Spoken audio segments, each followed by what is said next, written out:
Welcome back to the deep dive. We are back at it, and today we are strapping in for something that I think a lot of people overlook when they look at sports, or really when they look at any high-performance environment.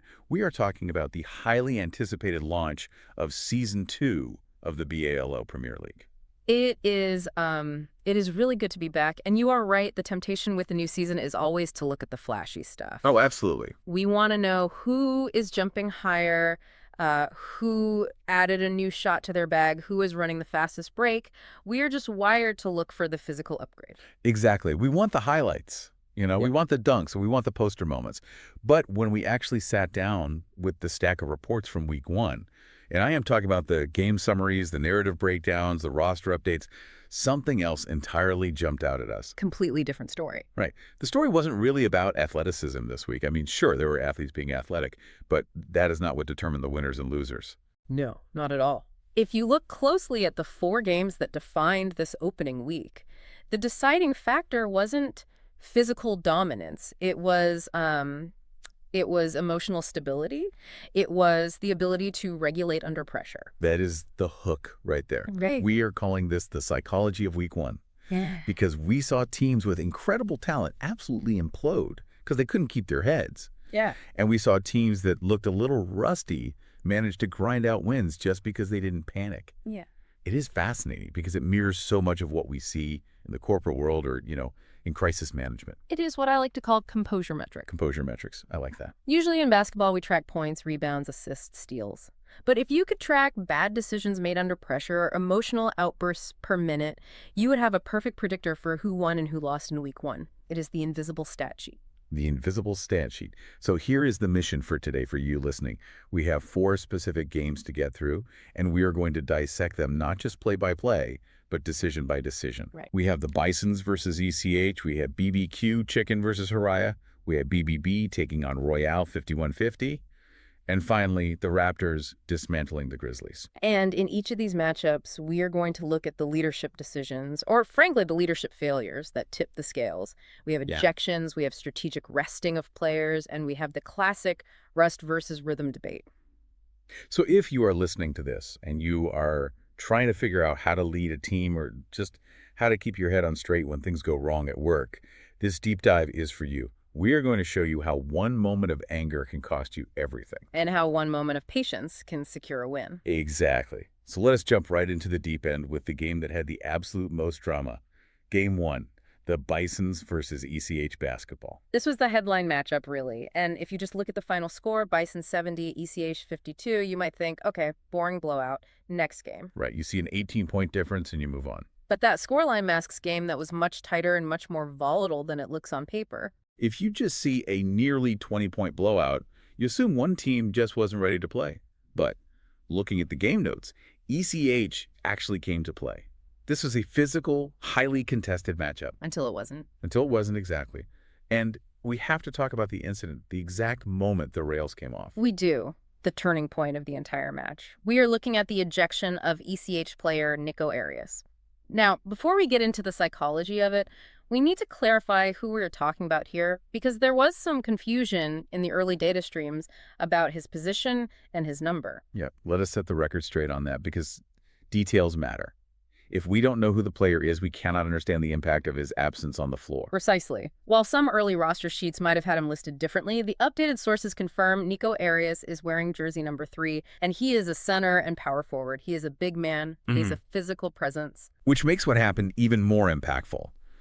We aren't talking about a perimeter player who drifts in and out of the game or a specialist shooter who you can just sub out easily. We're talking about an anchor in the paint. The guy who is supposed to be the absolute foundation of the defense. Exactly. So picture the situation for a second. It is a physical game. The Bisons are grinding. Emotions are running incredibly high. Arias gets into it with the officials. Now, we do not have a transcript of what was actually said, but the result tells us enough. He receives not 1, but 2 technical fouls for misconduct toward the referee. And in this league, 2 techs is an automatic ejection. You are gone. No appeals, no cooling off period on the bench with a towel over your head. You are in the locker room. Immediate removal. And this is where we have to pause and really look at the ripple effect. When you lose a player like Arias, a leader, a big man, a jersey number 3 who is supposed to be securing the middle, you aren't just losing his stat line. No. You aren't just losing his rebounds. It is like pulling the keel off a boat in the middle of a storm. That is a perfect analogy. The keel keeps the boat upright. When Arias got ejected, ECH didn't just lose a scorer, they lost their emotional ballast. The report specifically mentioned that this significantly shifted momentum and disrupted their offensive structure. And think about the message that sends to the rest of the team. You are out there in a dogfight. It is physical. You are looking to your big man for guidance, and suddenly he is walking down the tunnel to the locker room because he couldn't stop yelling at the ref. It signals to the rest of the guys that panic is acceptable. It signals that we aren't in control here. It creates a massive leadership vacuum, and unfortunately for ECH, nature abhors a vacuum. Chaos just rushed in and filled that space.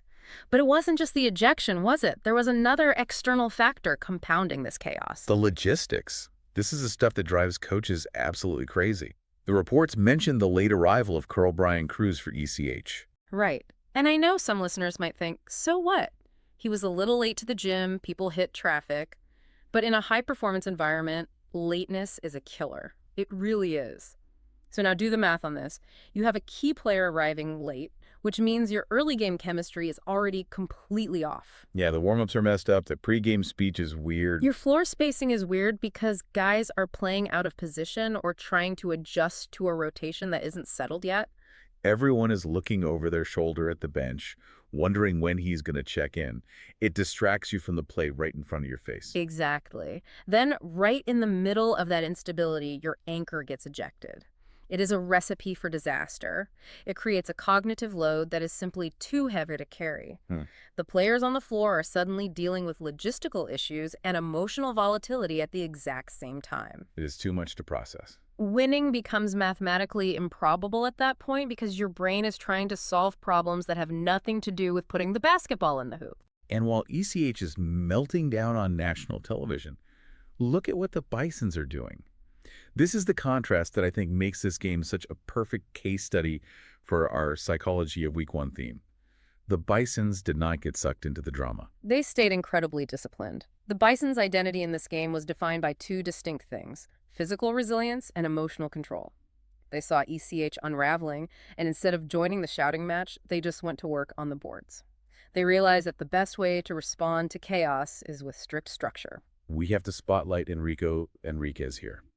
The notes on him in the source material are brutal, but in a good way.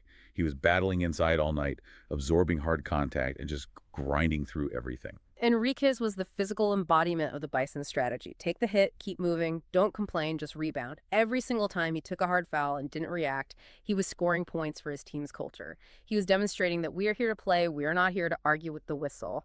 But, and this is where it gets really interesting for you, the listener, if you are looking for a lesson in leadership, we really need to talk about Jody David. Yes, the Bison's captain. This was honestly my favorite nugget from all the source material we reviewed. It highlights such a mature approach to the game. It is a subtle moment, but it is brilliant. So set the scene. Enriquez is taking a beating inside. He is playing well. He is highly effective. But the game is getting chippy, and the physical toll is mounting. Jody David makes a decision. Yeah. And it is not a tactical one for scoring, it is a leadership one. He decides to rest Enriquez in the final minutes. Now, consider the context of that choice. Usually in a competitive game or a game you desperately want to put away, you keep your best grinder on the floor to close it out. You want your toughest guy out there to secure the win. Right, you want to step on their throat, you want to win by 30 if you can. But the report actually calls it thoughtful leadership. David prioritized long-term durability over short-term exposure. He saw that the game was effectively in hand, partly due to that massive ECH meltdown we talked about, and he realized that keeping Enriquez out there to take more punishment just wasn't worth the risk. He did a risk-benefit analysis in real time on the hardwood. That is such a stark contrast to what we saw on the other side of the court.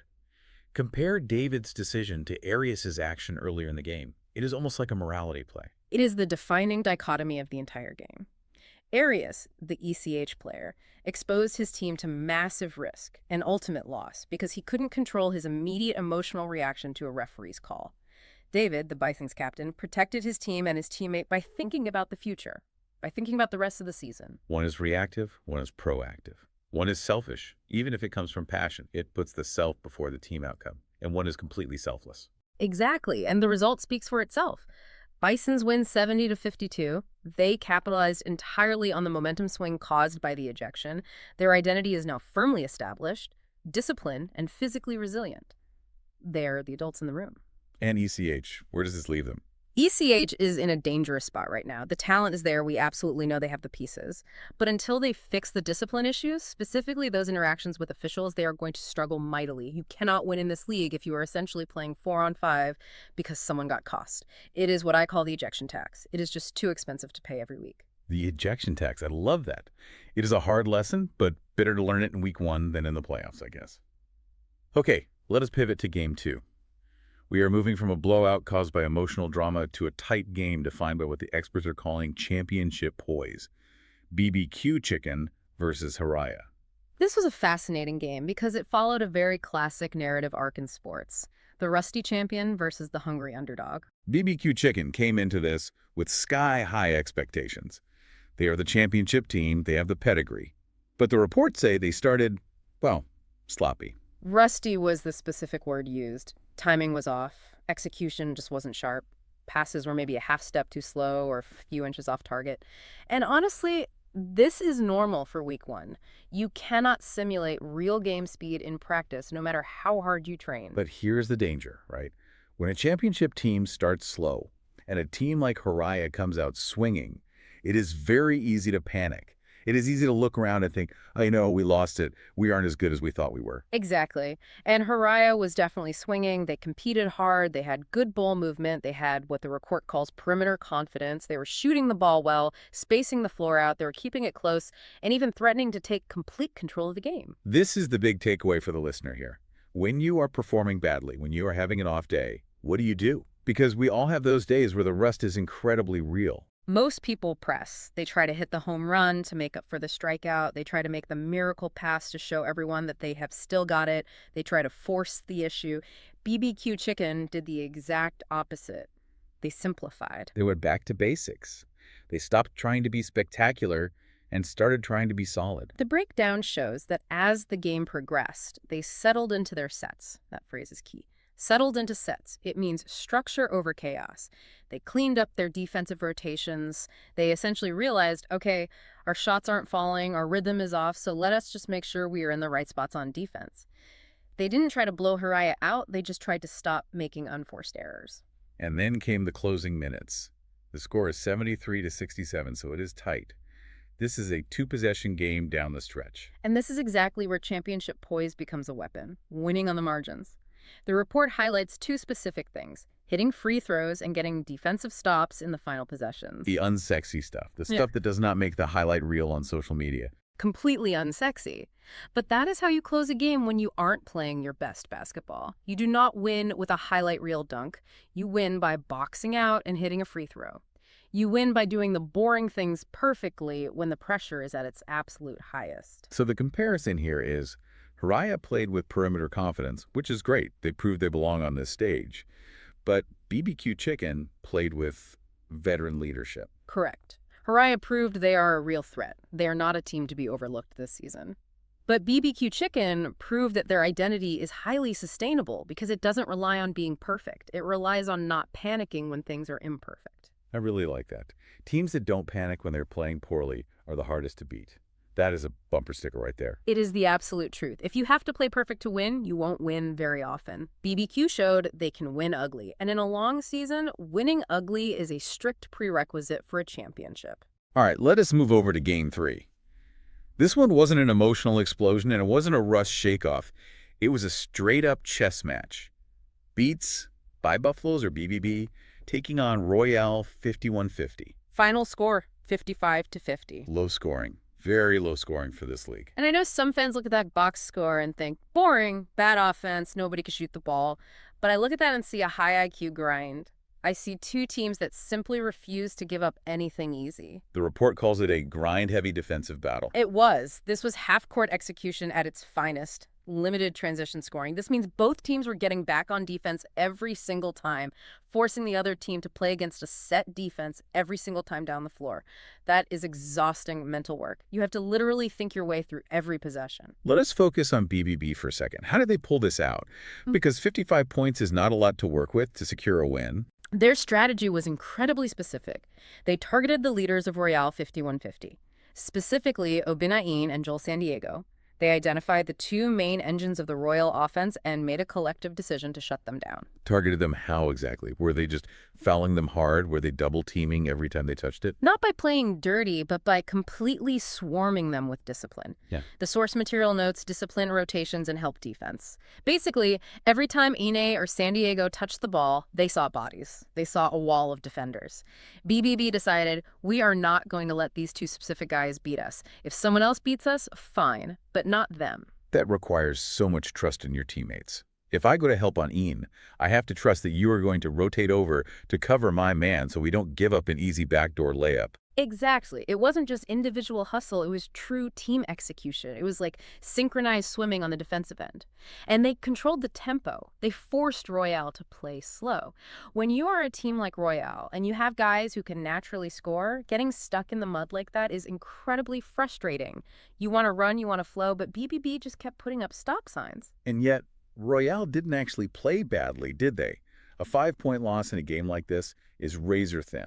No, they didn't play badly at all, and that is the tragedy of a 55-50 game. Royale showed real structure, they showed discipline, they just lost the game of inches in the final 2 minutes. The difference was BBV's ability to limit turnovers and select smarter shots right at the end. It came down to decision quality in the last 120 seconds. It sounds like BBB's identity is very system-driven. That is the perfect label, system-driven. They win by outthinking and outweighting the opponent. They are totally comfortable in a low-scoring grind. They don't mind if the game is ugly as long as they are the ones dictating the terms. If you are playing BBB this season, you better bring your lunch pail because it is going to be a long, long night. They're going to make you work for every single point. And for Royale. Bounce back potential is very high. They have the structure. They aren't a disorganized mess like ECH was. They just need to figure out the counter adjustments when teams target ECH and San Diego that aggressively. They need a solid plan B for when their stars are swarmed. Okay, we have covered the meltdown, the veteran adjustment, and the defensive grind. Now let's talk about the statement game.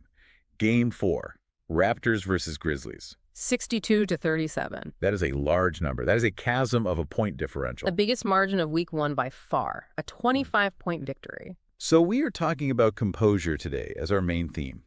And the skeptic in me says, hey, it is really easy to say, good job staying calm when you were winning by 25 points. It is easy to be composed when absolutely everything is going your way. But does this blowout actually tell us anything about their emotional control? It tells us everything, actually, because you do not win by 25 points by accident in this league. You do it by exerting control from the opening tip. The Raptors didn't give the Grizzlies a chance to breathe. They didn't let the Grizzlies even believe they had a chance to compete. The report says complete control from start to finish. They basically choked them out from minute 1. And look at how they did it. Pressured passing lanes, transition opportunities. This wasn't just a team getting hot and shooting well from the outside. This was defense creating offense. They suffocated the Grizzlies on one end, which directly led to easy points on the other. That takes immense focus. It takes a relentless commitment to not letting your foot off the gas. We have to talk about the personnel here, too. Yeah. Miller and Joseph Barizo. The twin engines of the blowout. Miller had a massive impact on both ends of the floor, scoring and defending at a high level. Joseph Barizo brought intense defensive pressure combined with offensive efficiency. When your top guys are playing two-way basketball with that kind of intensity, it completely demoralizes the opponent. You look up and realize there is no place to hide on the court. But there is a subplot here that I found really interesting, and it ties right back into our theme of patience and composure. The return of Sean Vestil. Yes. Sean Vestil coming back from injury. This is a very big deal for the Raptors. He is a major piece of their championship puzzle. The report says he showed flashes, but is visibly working back into rhythm, meaning he is not 100% yet. He is shaking off the rust. And here is exactly where the composure of the team comes into play. Because the Raptors were so dominant, because Miller and Barizo had everything completely under control, Sean Vestil didn't have to force anything. He didn't have to be Superman in his first game back. He didn't have to be a hero to save the day. He could just blend in. Precisely. In a tighter game, or on a less disciplined team, you might see a recovering player like Vestil trying to do way too much to prove he is back. Or the coach might ride him too hard because they are desperate for his scoring. Here, he could just play his minutes, get his win back, and let the game come to him naturally. So the dominant team structure actually bought him the time and space to heal. That is the ultimate takeaway. A dominant, composed structure allows for individual patience. It creates a safety net for recovering players.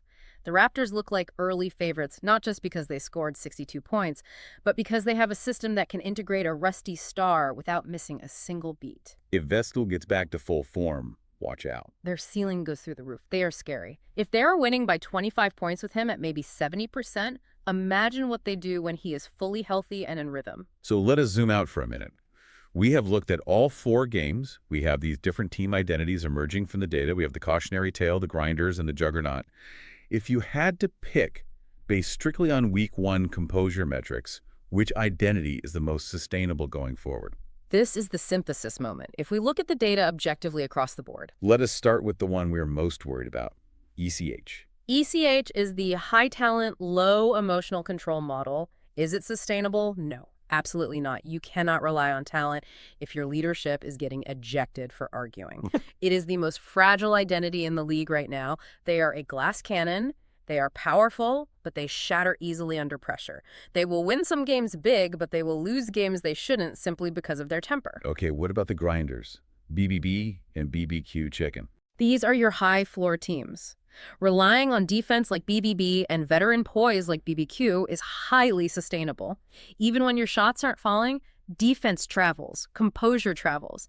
These teams will be in the playoff hunt simply because they do not beat themselves. They force you to execute perfectly to beat them. And the Raptors? The juggernaut, high ceiling, early favorites. But we haven't seen them punched in the mouth yet. We haven't seen them in a close, gritty game. So while they look the best on paper right now, we do not know about their adversity quotient yet. What happens when they are down by 10 points in the fourth quarter? We just don't know. Which brings us all the way back to the Bisons. The ideal.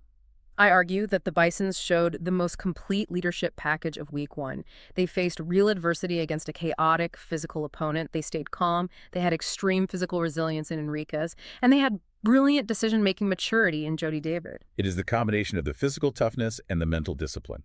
Right. They didn't just blow a weak team out. They navigated a severe storm and came out completely dry. That, to me, is the most impressive feat of the opening week. They proved they can handle the fight without losing their minds. So let us wrap up with the big themes of the week for everyone listening. Defense is defining the league early on. If you cannot guard, you cannot win. Rust versus rhythm is a real phenomenon, but good teams, like BBQ, overcome the rust with brains and structure. And, most importantly, emotional outbursts are the fastest way to lose a basketball game. The ejection tax. The ejection tax. It is just too expensive to pay. This has been such a great look at the league. It really changes how I'm going to watch week 2. I'm not just going to be watching the ball anymore. I'm going to be watching the bench. I'm going to be watching the body language of the players after a foul call. That is where the real game is happening, the game within the game. Before we sign off, we always like to leave the listener with something to chew on, a little provocative thought or homework for the brain. I want you to think about your own composure metrics. We saw ECH implode because of one player's uncontrolled emotion.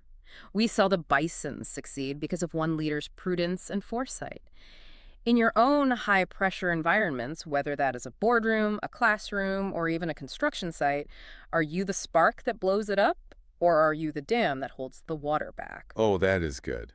Are you the spark or the dam? Week 1 showed us that talent does not matter if you cannot stay on the floor. If you are the spark that burns the house down, it doesn't matter how technically good you are at your job, you become a liability to the people around you. But if you can be the dam, if you can hold back the flood of panic and emotion, you become indispensable to your team. I think a lot of us have been that spark a few times in our lives, and we probably need to work on being the dam. Right. It is a really good challenge for the week ahead. It is a practice. Just like shooting free throws, you have to work at it every single day. Well, on that note, we are going to wrap it up. Keep an eye on those emotional storylines in week 2. Can ECH bounce back and find their discipline? Can the Raptors stay dominant against tougher competition? We will find out soon enough. Cannot wait to see how it unfolds. Thanks for listening to The Deep Dive. We will catch you next time.